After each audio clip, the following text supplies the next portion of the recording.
નમસ્કાર મિત્રો, મારુતિ એગ્રો વર્લ્ડની આ ચેનલમાં તમારું મિત્રો સ્વાગત છે। મિત્રો આજે આપણે વાત કરવાના છે ડીએપી ખાતર વિશે।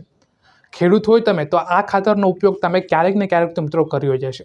હવે આજના વિડીયોમાં આપણે જાણવાના છે કે તમારે કાળું ખાતરથી ફાયદો થશે વધારે કે તમારે સફેદ ખાતર તમે નાખો તો મિત્રો તમને ફાયદો થશે। હવે આ તમામ માહિતી આપણે આજના આ વિડીયોમાં કવર કરવાના છે અને સાથે આપણે એ પણ મિત્રો જાણવાના છે કે જે ખાતર હોય આપણે એને અસલી છે કે નકલી એ કેવી રીતના મિત્રો તમારે આને ઓળખવું। મિત્રો વાત કરીએ આપણે કાળા ખાતરની, તો કાળું જે ખાતર છે એ લાંબા પાક માટે કામ આવે છે। મિત્રો ધારો કે આપણને કપાસ છે, તુવેર છે, એવા પાક આપણે વાવવાના હોય તો આપણે મિત્રો કાળું ખાતર નાખવું જોઈએ, કેમ કે કાળું ખાતર બનેલું જ એના માટે છે મિત્રો કે લાંબા પાક સુધી મિત્રો ટકે અને લાંબા પાક માટે એમાં સારામાં સારું મિત્રો ઉત્પાદન થાય। સફેદ ખાતરની વાત કરીએ તો એ શોર્ટ ટર્મના પાક માટે મિત્રો કામ આવે છે, જેમ કે ધાણા છે, મગફળી છે, આ બધી વસ્તુમાં આપણે સફેદ ડીએપી નાખીએ તો એમાં આપણને સારામાં સારું ઉત્પાદન મળે, કેમ કે સફેદ ડીએપી ખાતર જે છે મિત્રો એ બનેલું જ એના માટે હોય છે કે એ લાંબા નહીં પરંતુ ટૂંકા ગાળાની અંદર આપણને એમાં સારામાં મિત્રો સારા ઉત્પાદન મળે તેને માટે।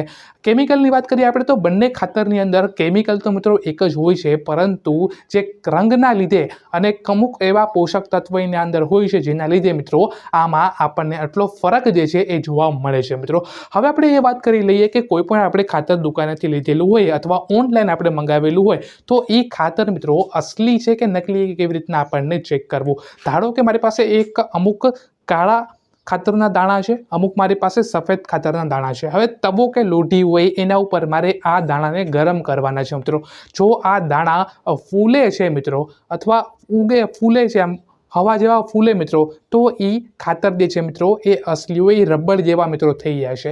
એ ખાતરના દાણા હોય રબર જેવા થઈ જશે ને, ફૂલશે મિત્રો, એટલે કે એ ખાતર મિત્રો અસલી છે।